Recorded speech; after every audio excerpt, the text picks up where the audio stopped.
Hi there, everyone.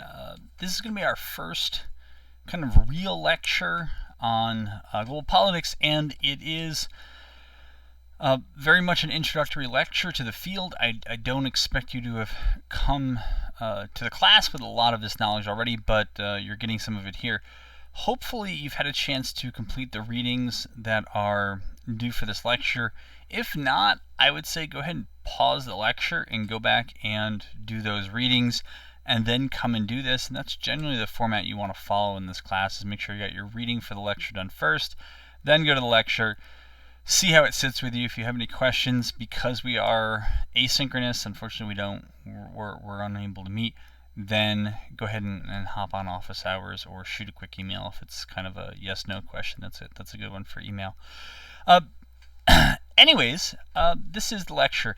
It's a bit, I don't know what visual is appropriate for a lecture on global politics that largely talks not even really about the theories, not even that specific. It's more general about how one might study global politics and how, in fact, political scientists study the field. And so I don't know if a map of the world is what's appropriate, but it's what I've thrown up here. It's relatable, and I'll try to think of more interesting visuals as we go on. But it's the substance of what I have to say. So if this visual isn't keeping you in, you need to find a visual that keeps you engrossed in all this stuff so that you learn the information and you make sure you're right for future quizzes and exams. All right, so what I'm going to cover in this introductory lecture is give you I'm not going to give you the complicated Mengst and Toft textbook definition of global politics. You can get that out of the textbook you already have, and that's just going to take up your time. But I'll give you a broader, brief definition of what global politics is about.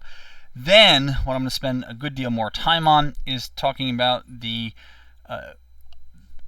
word is actors in global politics. It's just that's the term that describes who is it, what are the groups that are involved in the study of global politics, and so we'll talk through what those are.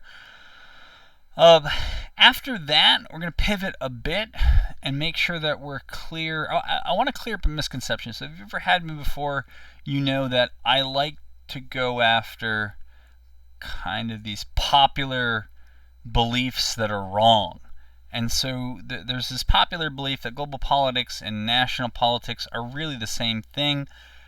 There may be some similarities, but they are fundamentally different. So I'm going to talk about the three fundamental differences between global politics and national politics. And then I'm going to wrap this up by talking about, again, not even specific as theories, but just how do we approach the study of global politics. And I'm going to focus in particular on the traditionalists and what I'll call maybe the empiricists, or what Mengst and Toft usually refer to as the behavioralists. So that's the agenda for this lecture, and do follow along and take notes on your own. The great thing about these videos, yeah, there are downsides. We can't ask questions live, but you can always pause and go back and make sure that you're right.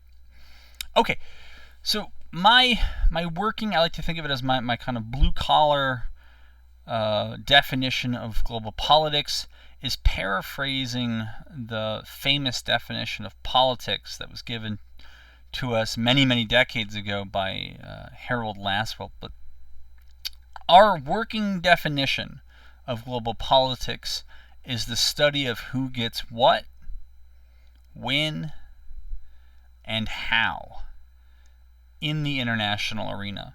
And Lasswell's definition is that definition minus the bit about in the international arena. But that's what a lot of what we're going to talk about, particularly when we get into the issues. It's how I frequently refer to things. Who's winning from this? Who's losing from this? Make the point that this is politics. This is about who gets what, when, and how, and that is a paraphrasing of Harold Lasswell's classic definition. Okay, you can read the Mengst-Toft et al. Definition of global politics. To their credit, they are a lot more precise about what it is they intend to study, but I don't really think To paraphrase a saying I heard from a colleague, that the juice is worth the squeeze. I don't think it's really worth it for me to read that to you. I prefer the simpler definition.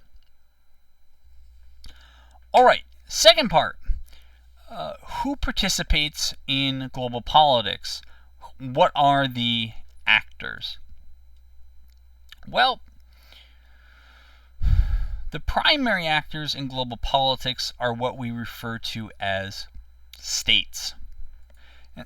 It's important, if you've never, and I don't expect any of you to have taken a class in international relations before, but understand that the word states in here should not be construed with parts of a country in the way that there are states like New York and Nevada and Iowa in the United States.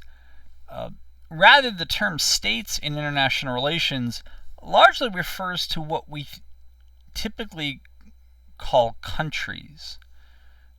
Sometimes they're referred to as nations, though countries is closer to the idea.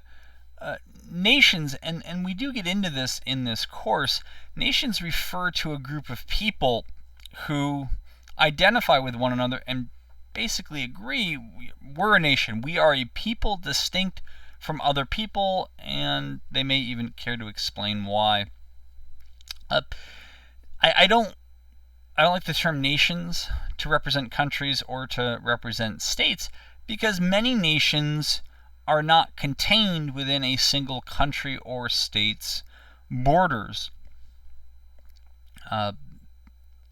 Fortunately or unfortunately, there are tons of examples on that map in front of you of groups who don't belong to just one country, but several.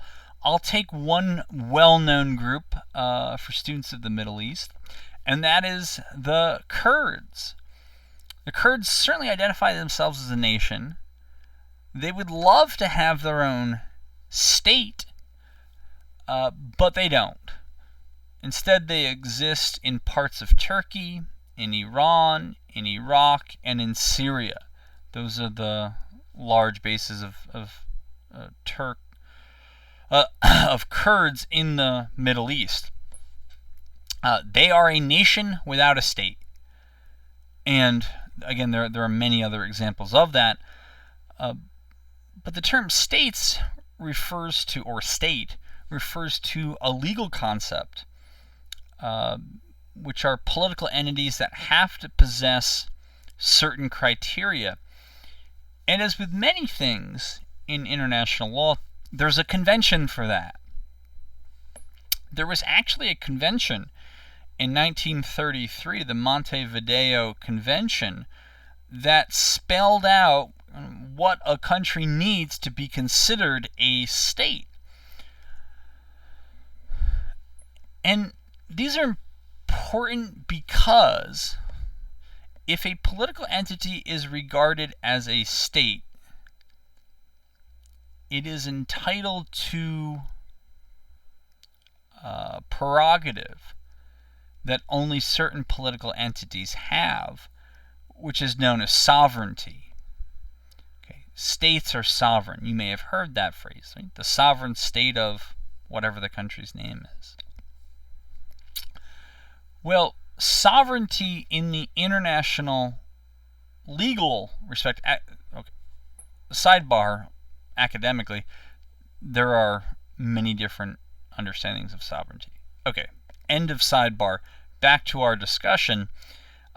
The conventional understanding of sovereignty is that states are supposed to be free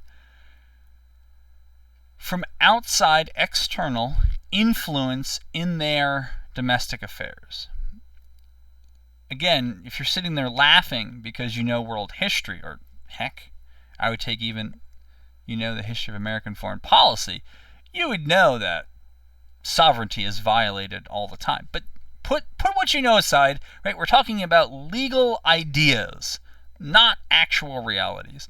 The legal idea of sovereignty is that states are protected from external interference in their domestic affairs. but you got to be recognized as sovereign to expect that protection. And so that's why it matters what political entities are sovereign and which ones are not. If you're viewed as a state, you're sovereign, you should be getting sovereignty. If you're lacking the criteria of statehood, it makes it much more difficult to claim sovereign control and to expect the prerogatives of sovereign states. So that's why we care. All right, what does it take to be a state? What did the Montevideo Convention agree were the requisites in order to be considered a state in the international system? Well, and these are in no particular order from my point of view. I'm not saying one is more important than the other, because the point of the convention is that you got to have all of these. So missing one should mean that you're going to miss out on statehood. We'll see in a minute. Anyways, what do you got to have? One, you got to have people living there. You can't have uninhabited or extremely sparsely inhabited territory eligible for statehood. And it's usually even more specific than that. There has to be some settled population that lives there, a territory in which the only humans who are there in the year are nomadic folks who are just moving through, would not be able to claim that there is a population, a kind of sovereign population for that state. So you got to have some sort of permanent, settled population on a territory. Second, there need to be recognized borders between one state, one country, and another. This is going to play into the sovereignty role if they get statehood, but you got to have recognized borders with your neighbors to know how far sovereignty ought to extend. Right? If you don't know the limits of your country's geography, it's really, really hard to tell others not to interfere in your domestic affairs because you don't know where your domestic territory ends. So for states that have a lot of unsettled borders, it raises more questions about whether they are truly sovereign. Today, we're looking at a map where, for the most part, Google has filled in the borders. I'm a little interested to see, actually, what did they do about some of the disputed borders?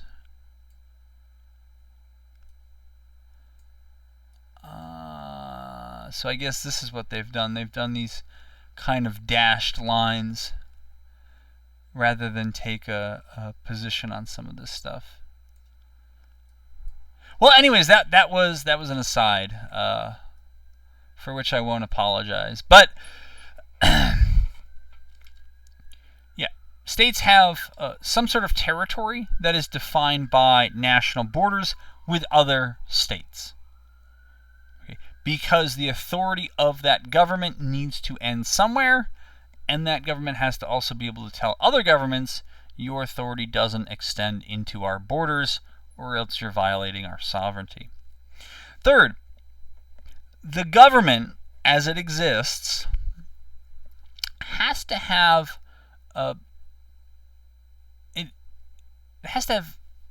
effective control of its territory. It has to be able to maintain basic law and order within its territory. It doesn't have to be nice. It doesn't have to promote economic development. It doesn't even have to necessarily treat its people well. It can engage in widespread human rights abuses. We've had lots of sovereign states that have done that and continue to do that. All the international legal definition of statehood requires is that there's some group of people known as the government who can control the people in its territory, inside of its borders, at a very basic level. Right? If governing power collapses and that there's no one authority that really governs in a territory, that may be sufficient grounds for other states to begin to interfere in its domestic politics or in the territory it has historically viewed as their own. I'm going to talk a little bit about this in the context of some real-world examples after I do the next one and I finished all the characteristics. The real world is much messier than these nice international legal definitions. All right, finally, what do political entities need to have to be viewed as a state?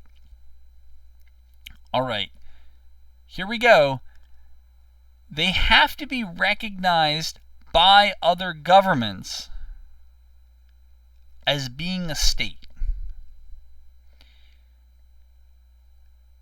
And if you're sitting there like, so governments just kind of agree they exist because they recognize other governments who also agree they exist?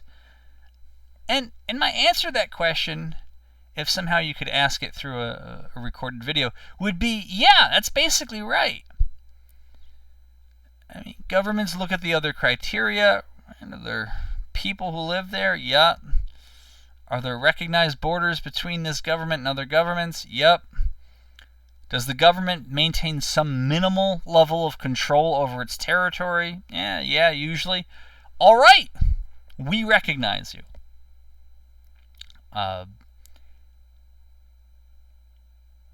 Some people will always look to numbers, look for safety in numbers. Well, how many governments have to recognize you? Nobody knows. There's no hard cutoff for how many. And, what if you get 150 countries, but none of the great powers to recognize you? Are you still a country? Well, based on the question, probably not. But international law won't definitively tell you. The best thing that, the closest there is a rule of thumb with how much recognition do you need, is that if you are a voting member of the United Nations, you have sufficient recognition. Because that requires the great powers to sign off, as well as a supermajority of countries in the United Nations. It may be an imperfect standard, but it's clearer. It's at least clear. The UN, we can tell how many countries are in it, and either you're a full voting member or you're something else that's less than that and not a state. So those are the criteria: population, borders, effective government, and recognition by other states. The real world is more complicated than these semi-neat categories I just went through. And what you'll see is that there are some entities that have, 3 of those categories, but they're missing one, and it's usually recognition. There are multiple entities that do those first 3 things. They have a population that lives there. They have de facto, if not legal, borders. And they have a group of people, their government, that provides for law and order, and maybe more, within those borders. And yet, they lack recognition. There are a few examples of these. Maybe one of the easier ones is Taiwan, off the coast of China. Let's see if I can zoom in. There we go. Taiwan has been controlled by, it kind of became its own thing, or tried to become its own. It's actually a long complicated history of Formosa, the island.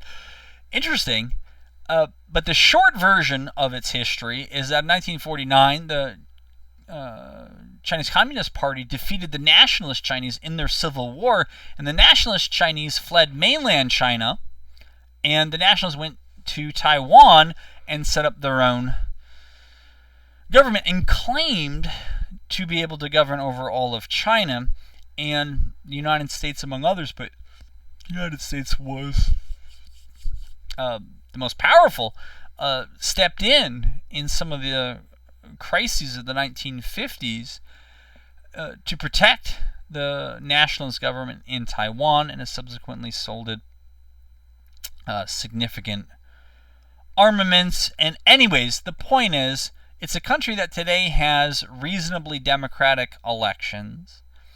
Certainly there is a people that live there, and its borders, being an island, are pretty easy to define. China maintains that Taiwan is part of China. Others, not all, but some in Taiwan, claim that they are an independent country. So they meet the first three criteria, but the United States today doesn't even recognize Taiwan as a country. There's part of the deal that that was started by Richard Nixon and followed by his successors, of recognizing Taiwan as part of China. That was part of the move to improve relations with Beijing during the Cold War. Another entity. Let's see if I can do this. Let's see. Palestinian Authority. Okay, so we have some areas in the Middle East where authority is contested. Not quite clear always who kind of has control over what, or there's not universal agreement. There are actually competing factions within the Palestinian Authority, but the short version is that in theory, and it is more complicated in reality, but we're doing an introduction, is that the Palestinian Authority has a lot of governmental responsibilities in what is known as the West Bank. It's inside this dotted line, if you can see my mouse cursor, what it's tracing. Inside of that is supposed to be PA territory, as well as down here on the Mediterranean, there's this strip. You see that Gaza's there, and it's very cleverly titled in the United States in English, the Gaza Strip, because it's a strip of land, and there's Gaza. So, in theory, there's a Palestinian Authority that governs both those. The borders, as you can see on the map, are pretty clearly delineated. There's definitely a population that lives in both. The question of control, in reality, is one that's semi-shared with Israel, depending on the issues. But there seems that possibly there's a group of people who might be able to provide some effective control, likely with massive external assistance, but they can. And, by the way, excuse me, an overwhelming majority of countries around the world have recognized the Palestinian Authority as a country. Yet, it does not have full voting membership in the United Nations, and so by our earlier standard would not qualify as a state. Now,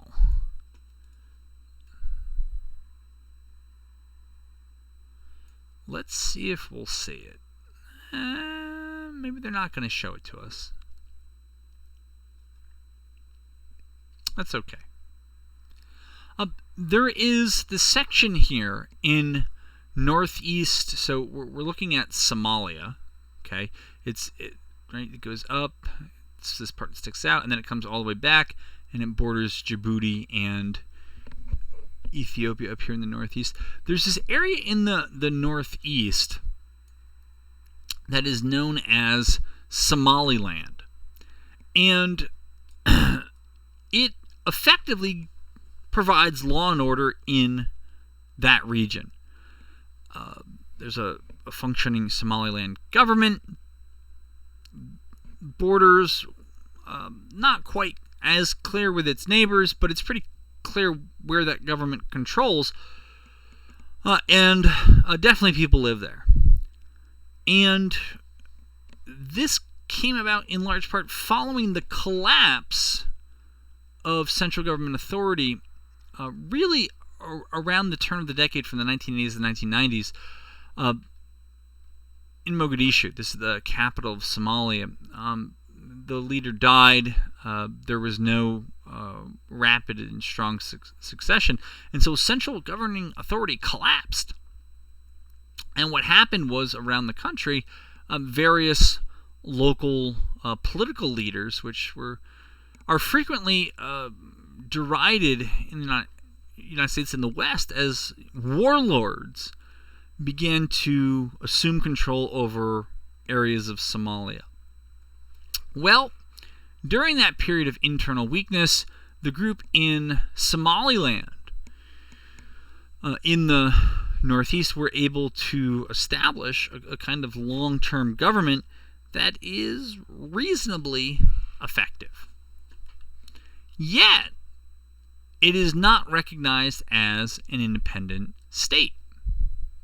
Now, that's kind of interesting, because even though Somaliland has many of the characteristics of statehood, it's not a recognized state.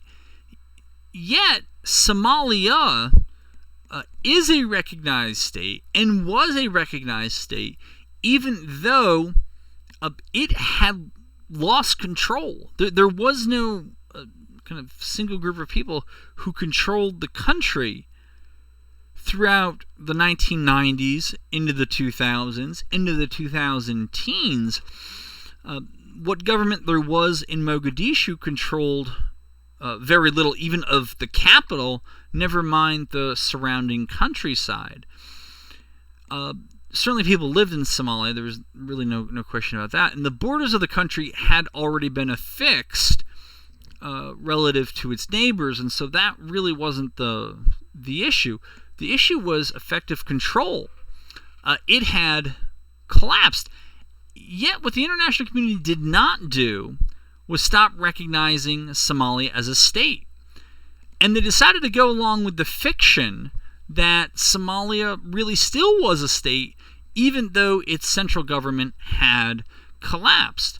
And so here's a case where the international community, knowing that it didn't really meet the legal definition of a state, decided to just kind of go along with that fiction, because if they admitted that Somalia was not a state, it meant that it was fair game for anyone else who wanted to assert control and claims over all or parts of Somalia, and that may have led to war. Well, it almost certainly would have, and a host of other problems. And so by pretending that Somalia was still in fact a state, rather than just a drawing on the map, the international community was deciding that it was easier and better to do so. And for their part, much of the international community did try to do something to alleviate the hardships that were faced by the Somali people, which accompanied the decline and fall of their state, and left many Somalis in a famine region. And some of those events actually give rise to a film you may have seen, or a story you know, or a book you've read. The events related to Black Hawk Down, the UN mission, and the separate U.S. mission in Somalia in the early 1990s. That story is a story for another time, but I do want to point out to you that there is this kind of uneven standard. Sometimes there are entities that do everything that states do, except they lack recognition, and so they don't get to be a state. And sometimes, as in the case of Somalia, an entity is lacking kind of one of the other three characteristics of statehood, yet it still gets recognized. And I understand that from the student's perspective, I just want it easy. I just want the simple answer. Well, you're in global politics, there aren't that many simple answers. The people who think there are usually don't know what they're talking about. It's complicated. It's messy, but that's one of the things that make it so interesting to study. All right, that was my bit on the characteristics of statehood, what you need.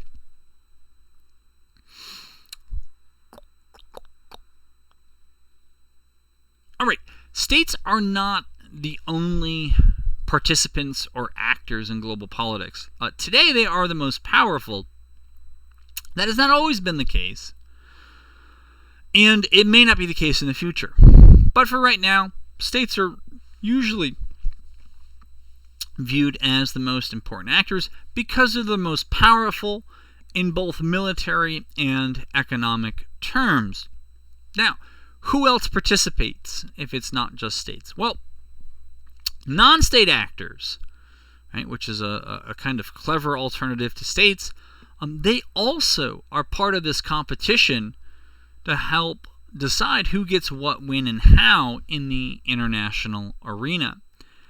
And non-state actors come in a variety of forms. There's not just one form of non-state actor, so it might be a good idea to make sure you're correct on the various forms that non-state actors take.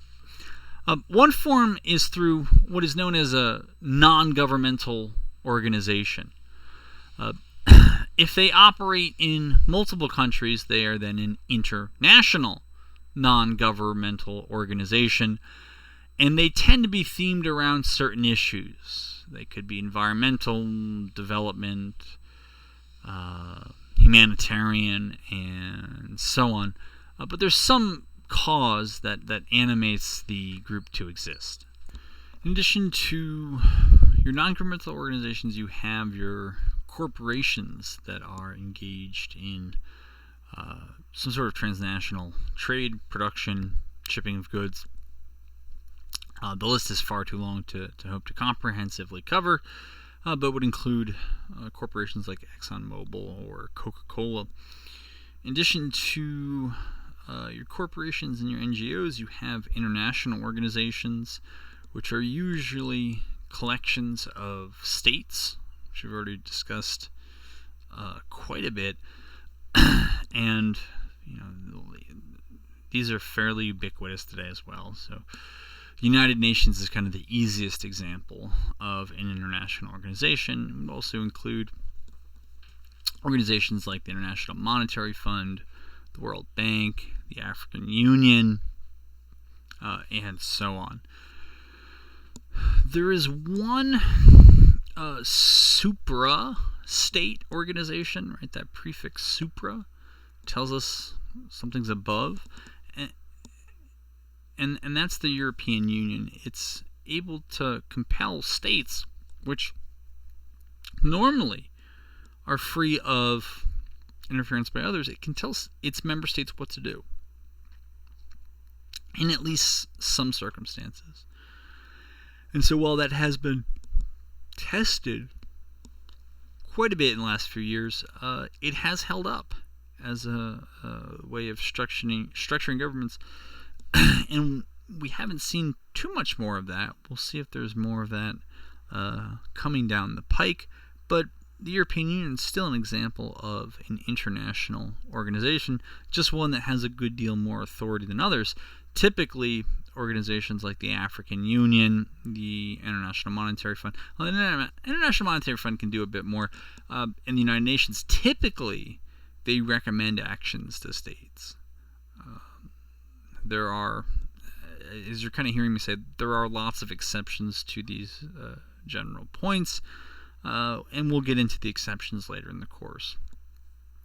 Our international criminal organizations. So those who do it for profit, I would also add to that list your international terrorist groups. They're not the same thing as criminal organizations, though frequently they undertake a lot of the same activities, but usually they're done for different ends. In reality, it's frequently very hard to tell the difference between the two. your transnational mafias on the one hand, and then your transnational terrorist groups on the other. But they certainly are part of that global struggle over who's going to get what, when are they going to get it, and how. Finally, we're still on actors in global politics here. We have sub-state entities, those that are not their own independent governments, but are some branch of a larger government. And so there are a number of, we'll just use the United States because of the example I think most of us are most familiar with, the U.S. federal government. It has a number of bureaucracies that affect global politics. U.S. State Department is kind of the easy one. Central Intelligence Agency is maybe another one that's not too hard either. In some limited cases, the Federal Bureau of Investigation, which carries out investigations and reports on attacks on U.S. installations overseas, might also be part of it. They also have to monitor foreign threats that have come into the United States to ensure that they're not doing something nefarious, plotting attacks, and so forth. Local government has a role to play as well in global politics. I mean, just think about the role that New York City plays as it hosts the United Nations. UN headquarters is on First Avenue in New York City, and it's one of the kind of major capital cities of the world. I know it's not actually a capital city. It's not the capital of New York. It's not the capital of the country. But it is one of those great cities of the world, and it's a place where politically powerful, economically wealthy people come, and it's also serves as an occasional site of diplomacy. And then, of course, individuals still matter as much as everything else does. Individuals play key roles in deciding who gets what, when, and how. Not all individuals matter equally. Certainly, someone like the President of the United States, Joe Biden right now, formerly Donald Trump, leaders of other countries. Right? So we have Vladimir Putin in Russia. We have Boris Johnson in the UK. We have Macron in France, Merkel in Germany, and so on and so on. Xi Jinping in China. The list goes on. These people certainly matter. Sometimes even celebrity get into the act. Bono, for example, has done a lot with raising awareness and fundraising for various causes at different times. So the role of the individual. All right, we have run the gamut of actors who can participate in global politics, and kind of the takeaway is there's a lot there.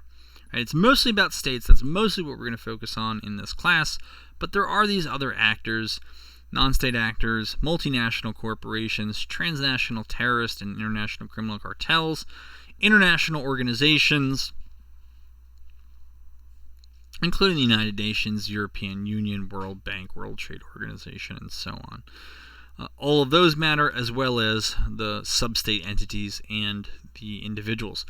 What I want to turn to next, as we're making our way through this lecture, is this conventional wisdom that global politics and national politics are virtually the same. There may be some similarities, and there might be some lessons you can learn from one that you can apply to the other, but there are at least three important differences between global politics and your national politics. First, if you look at things from... So this is actually a good reason to have this map here. If you're going to look at things from this global level, there's no supranational political authority in the world. There's no world government. The United Nations is not a world government. It doesn't have a lot of the things it would need to be a national government in place. And so as much as a small number of people try to make the UN seem like it has more power than it does, it doesn't. It cannot compel states, particularly strong states, to do things that those strong states otherwise would not do. That's not the case for national governments that comprise states. Right? The point of all of this is that at this point in our history, states are the supreme political authority. There's nothing above them that, as a matter of course, mandates that they behave a certain way. So what that means is that at the international level, we have what's known as anarchy, and at the national level, we have what is known as hierarchy. It's hierarchical at the national level because there is a political authority at the top. And when we say the international system is anarchic, and I will say this later in the course, including for the lectures early next week, actually all of next week. This point will probably be raised in both of those lectures when we talk a little bit about realism. It doesn't mean that everything is chaos. Sometimes there's that view that anarchy is synonymous with chaos. In fact, anarchy could mean a number of things. It just means in this case that at the global level, there is no global government that is sovereign over all the states. Doesn't exist. Okay, so there the analogy begins breaking down between a national government's authority and international politics. Second, there's no police force globally that functions like a kind of global police force in the way that there are national law enforcement agents in countries. And I understand that, in a federal system, sometimes it's state and local. We're talking about global politics, those distinctions don't really matter. The point is that they come from those who are in power, and they're made to enforce the law.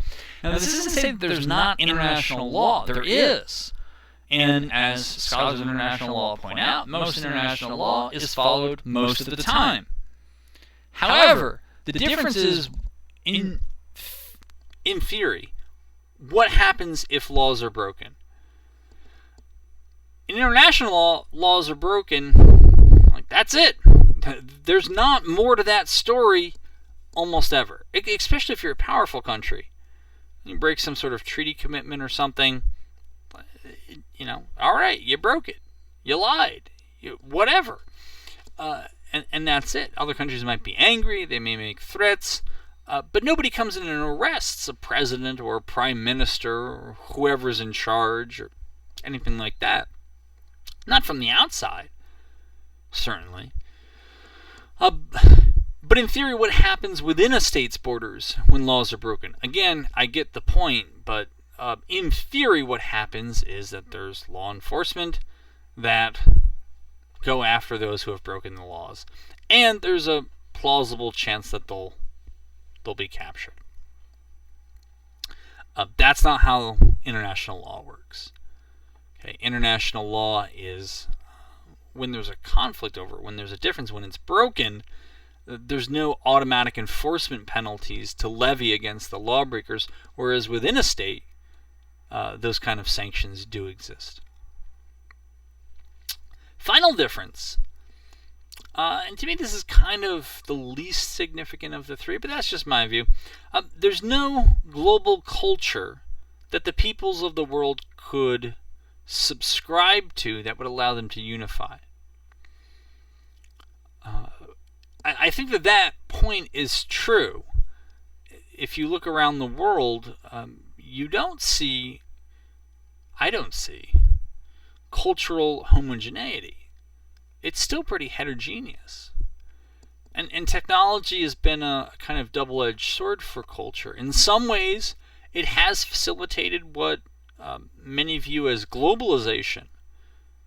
And people in some parts of the world don't use that term. They call globalization Americanization or Westernization for the influence of modern culture.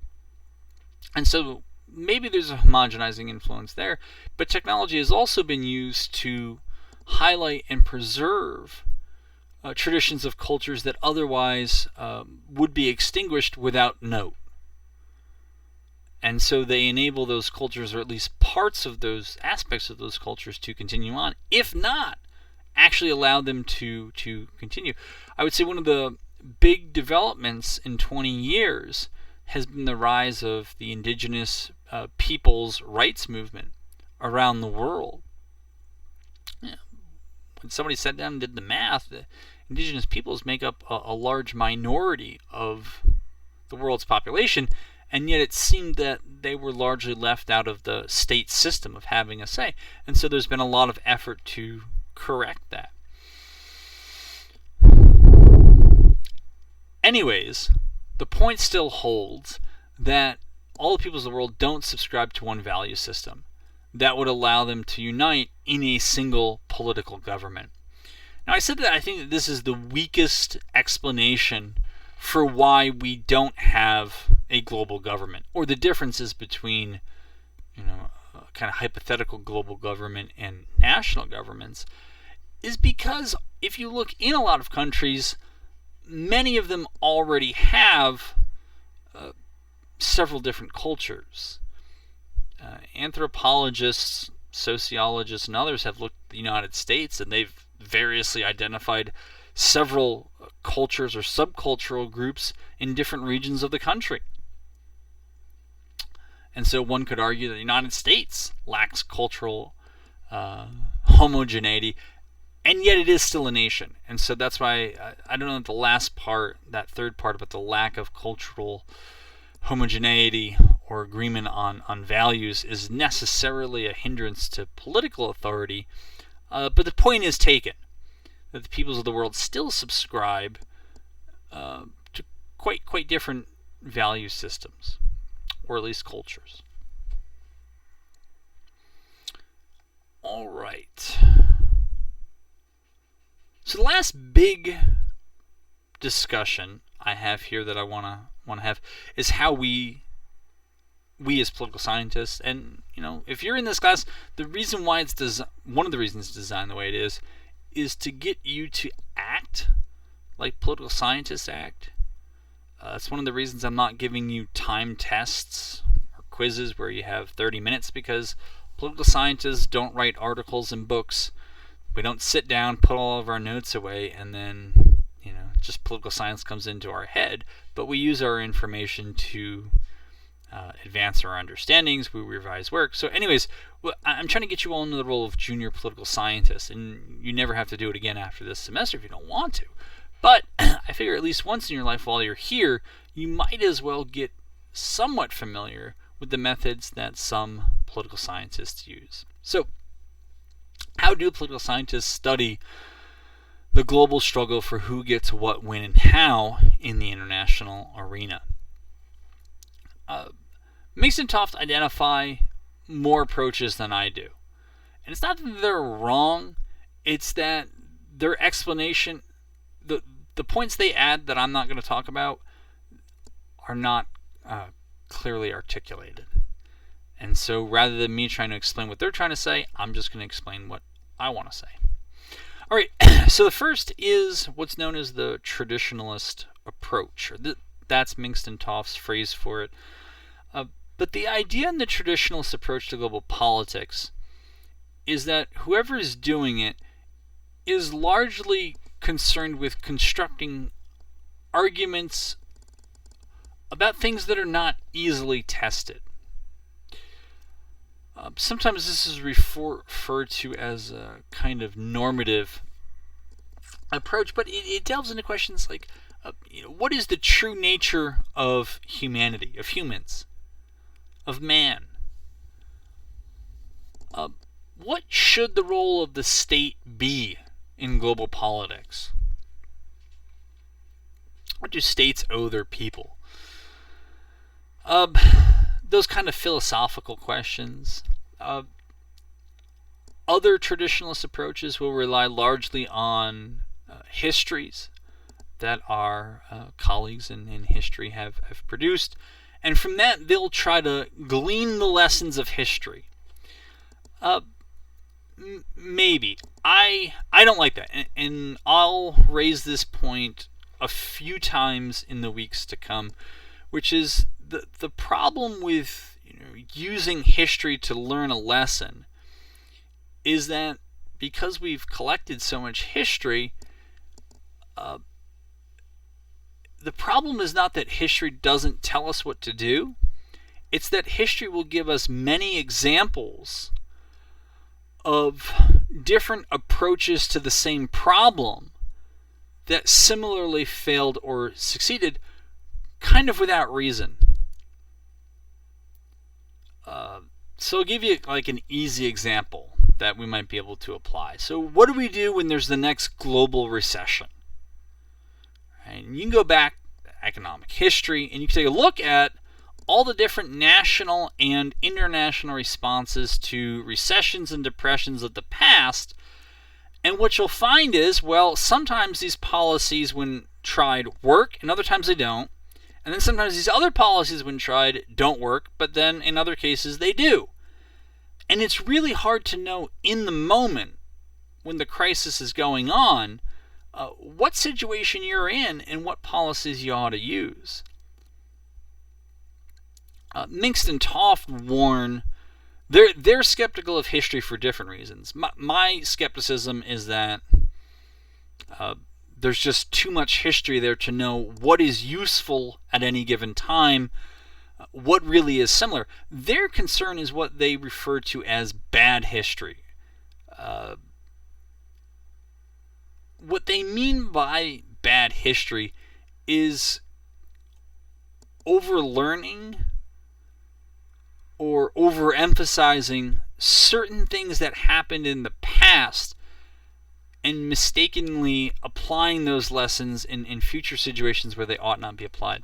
So the classic example of this is what's known as the Munich syndrome. And if you're not familiar with Munich, I'll just give you the short version of it. In 1938, Adolf Hitler and leaders of the United Kingdom and France met to discuss the fate of Czechoslovakia. Now, the French were allied with the Czechs, and they were supposed to jointly resist attempts at aggression. And Hitler wanted part of Czechoslovakia. And the British and the French didn't really know what Hitler was up to. I mean, was he saying this because he intended to conquer all of Europe? This is 1938. They don't know yet. They're not sure what his final intentions are. Is this really about getting German Czechs back into Germany? Or is this something else? But on the other hand, neither United Kingdom or France wanted to go to war with Germany if there was a diplomatic solution. And so what the French and British agreed to was basically that Hitler could have part of Czechoslovakia. And later on he would go on to take the rest of it, but they didn't agree to that. But, so what's the lesson from history that they think people have learned? Well, you never negotiate with dictators.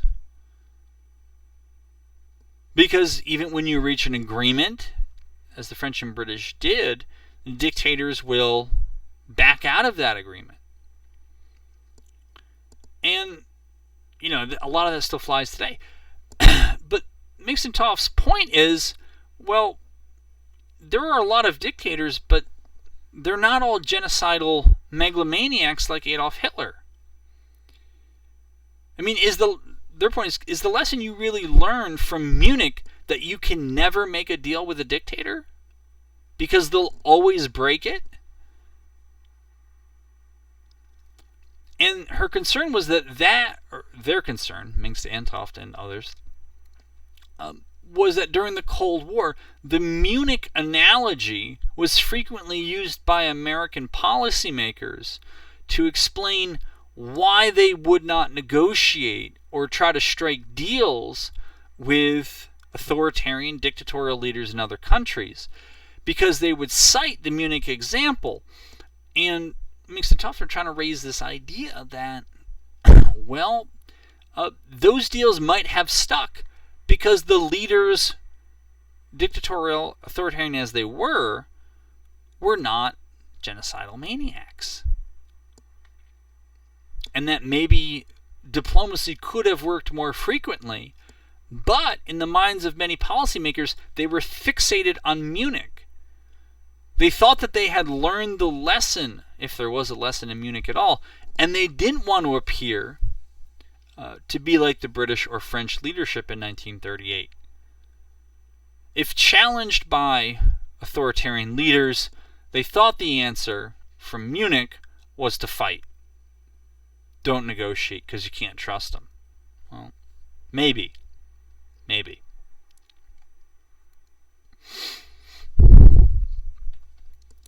It's easy to kind of dismiss the traditionalist approach, particularly the philosophical stuff.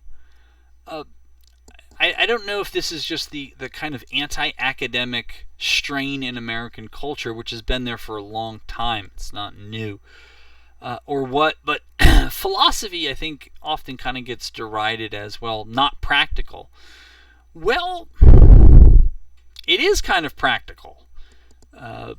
Some of the ideas of philosophers from centuries ago have actually formed the basis of our time. I'll just give you a quick example. I'm going to talk more about this when I get to liberalism. But Immanuel Kant was an 18th century philosopher. And Kant wrote an idea for a universal history and perpetual peace. And he makes a number of arguments, but the basic point is that the way to reduce war is to form international organizations, to promote democracy, and to engage in trade between states. He says if we do more of those three things, the incidence of war should decline. And it was Kant's philosophical writing that influenced a policymaker, Woodrow Wilson, who influenced other policymakers and got them to agree to the League of Nations. And the League of Nations, as you may know, was the precursor to the United Nations. And so philosophical ideas that catch on, particularly with those who have political power, matter a great deal and ought not be lightly dismissed. And it's also worth considering that maybe philosophers are right. All right, that's certainly one way. I'll be honest, having gone through graduate school in political science, that view is not really how political scientists are trained anymore. For the most part, political scientists today tend to be empiricist, or what Minc-Sintoff referred to as behavioralist. And that is that we try to much more rigorously and clearly study global politics, frequently using a large amount of data. There are different methods. It's beyond this class. We don't need to talk about all the methods you could use. But certainly one approach is to collect lots and lots of data, do time series analysis. Minc-Sintoff talk about the Correlates of War project that's been going on, started at the University of Michigan. It's been going on for decades now. It's involved a number of researchers, undergraduate assistants, and so on, that have been collecting tons of information about the causes of war since 1815. What is it that caused war to break out? And some are going back even further. But this kind of political scientist, the behavioralist approach, it forces political scientists to ask very clear questions that can either be proven true or false. Bad political science 101 is developing a theory that cannot be disproven. Right? If you ever try to advance those arguments, other political scientists, they're going to dismiss you offhand no matter how clever you think you are or how good your evidence is. It's just not going to fly. There has to be a way to tell whether your argument is correct or not. And for example, some of the questions you might be able to ask would include, what are those circumstances that cause war to break out? You could test and see whether certain domestic policies have particular effects on foreign policy. Again, perhaps the incidence of war, the number of alliances, external trade relationships or investment ones. One of the another famous school of literature, and I'll talk about this more next week, is whether democratic countries are more peaceful than non-democratic countries. And I'll give you the spoiler alert. Short answer is it's complicated. Maybe yes, maybe not. So we can actually get into some of that empirical work. But if you want to know where the profession has gone, it really has gone into refining the questions, making them clear, making them falsifiable, and then collecting data in order to evaluate whether a given argument is correct. And it's always subject to a lot of criticism, which is a healthy thing. Right? The criticism weeds out weaker arguments and bad data, and it kind of creates a survival of the fittest mentality in academia. The best ideas, the most rigorous ideas ought to be able to continue. Okay, I'm going to wrap it here for this kind of introductory lecture on how we study global politics. We've gone through the basics I wanted to get through and you need to understand in order to go forward. We've talked about what the key actors are. We already did the very brief definition. Hopefully the differences between domestic and international politics, why they're not exactly the same, should be clear now. And finally, very broadly, how political scientists study their field should now be clear to you. What's coming your way, the reading for the first lecture next week, it's a lot of selections, particularly on realism from various parts of the book. Realism is probably the easiest theory to understand. I don't know, liberalism is pretty easy too. But we're going to do realism first. And then we're going to follow that up with liberalism and some of the other theories, some of the smaller theories after that. So that's where we're going. If you have any questions about that stuff or what I discussed in here, remember you always have the opportunity to do so in office hours or over email. I look forward to coming back to you early next week.